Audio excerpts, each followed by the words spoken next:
The phone buzzed against my thigh, a sharp vibration slicing through the quiet of my empty apartment. It was 2:17 a.m., and the screen glowed with my daughter's name. Lila, only 10, her picture a frozen smile from last summer's picnic. My heart lurched. Kids don't call in the dead of night unless something's wrong. I answered, my voice thick with sleep and dread. Lila? Baby, what's going on?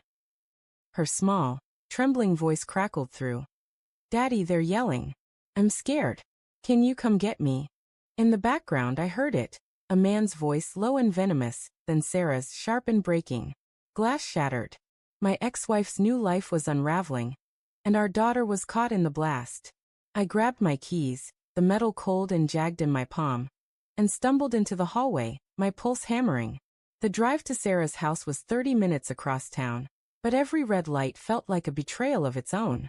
My mind churned, replaying the last 2 years. Sarah had left me for him. Elliot, the charming real estate guy with a slick smile and a leased BMW. She called our marriage stagnant, said I was too consumed by work, too distant. I'd begged her to stay, for Lila's sake, but she'd already chosen. Now Lila's frightened voice echoed in my skull, and I wondered what kind of man Elliot really was behind the polished facade. The streets were empty, slick with recent rain, reflecting streetlights in fractured, oily pools. My hands gripped the wheel, knuckles white, as memories clawed at me. The first red flag had been subtle. Sarah's late nights at work events, her phone angled away when she texted, her sudden interest in yoga classes she never attended. I'd rationalized it. Denial was easier than confronting the truth. Even after she left, I'd convinced myself she was happier, that Lila was safe. But the edge in her voice tonight, the crash of glass, it tore through that fragile lie. I pulled into Sarah's driveway, the house looming dark except for a single lit window. The air smelled of wet grass and something acrid, like spilled wine. I killed the engine and sat for a moment, my breath shallow, steeling myself. The front door was cracked open, a sliver of light spilling onto the porch. My stomach twisted. I stepped out, the gravel crunching under my boots, and pushed the door wider. The living room was a wreck, shattered wineglass on the floor, a lamp tipped over, its shade crumpled like a broken wing. Sarah stood in the kitchen doorway, arms crossed, her face pale and streaked with mascara. Elliot was nowhere in sight. Mark, she said, her voice tight, like she was holding back a scream.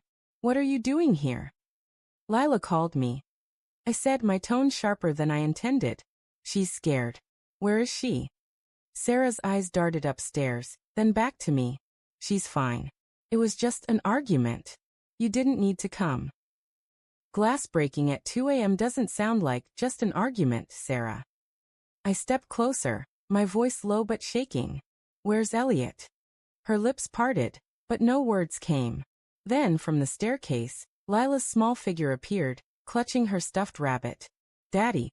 She ran to me, her bare feet slapping the hardwood, and buried her face in my chest. I knelt, wrapping her in my arms, her trembling body igniting a protective fury I hadn't felt in years.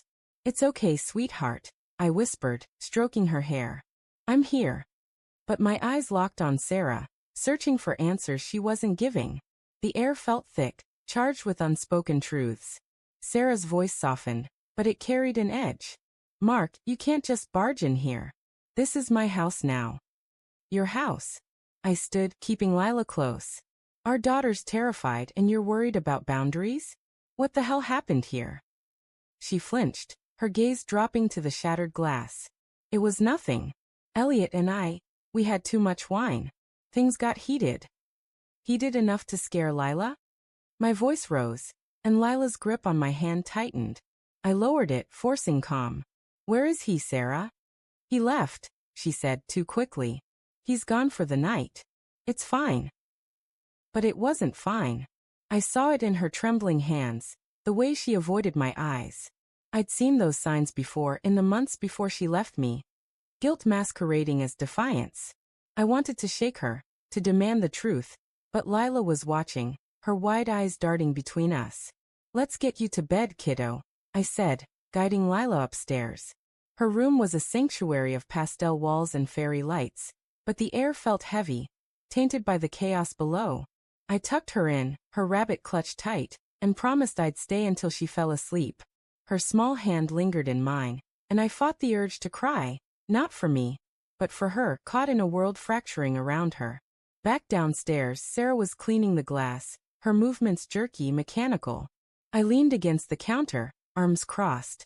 "Talk to me, Sarah. What's really going on?" She paused, a shard of glass glinting in her hand. "You don't get to interrogate me, Mark. You're not my husband anymore." "No, but I'm Lila's father. And I deserve to know if she's safe." Her shoulders slumped, and for a moment, I saw the woman I'd loved for 12 years, vulnerable, conflicted. "Elliot's not who I thought," she whispered, barely audible. "He's intense. Charming 1 minute, then." She trailed off, her eyes distant. "Then what?" My voice was a low growl. "Does he hurt you? Did he touch Lila?" "No," she snapped, but her voice cracked. "He'd never touch her. It's just he gets angry. Tonight was bad. He threw the glass and Lila saw." My blood ran cold. "And you let him stay here? Around our daughter?" "I didn't know it would get this bad," she said, tears spilling. "I thought he was better than." She stopped, but the unspoken word hung between us, "you." It stung, but I pushed it aside. "This wasn't about me. You need to get him out," I said, stepping closer. "For Lila's sake." Sarah laughed, a bitter, broken sound. "You think it's that simple? He pays half the rent. He's entwined in everything. I don't know how to untangle it." I wanted to scream, to tell her she'd chosen this mess, but the weight of her words stopped me. She was trapped, just as I'd been trapped by my own denial years ago. "You don't have to do it alone," I said, softer now. "But you have to do it. For her." She nodded, wiping her eyes, but the silence that followed was heavy with doubt. I glanced at the clock. 3:04 a.m. "I'm staying tonight," I said. "On the couch. For Lila." Sarah didn't argue. I settled on the lumpy sofa, the house creaking around me, and checked my phone.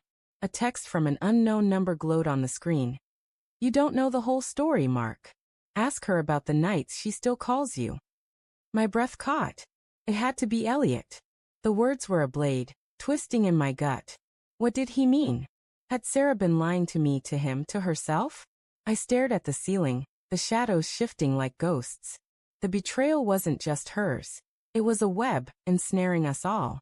Lila's scared voice, Sarah's trembling hands, Elliot's cryptic text. They were pieces of a truth I wasn't sure I wanted to face. But for my daughter, I'd unravel it, no matter how much it hurt.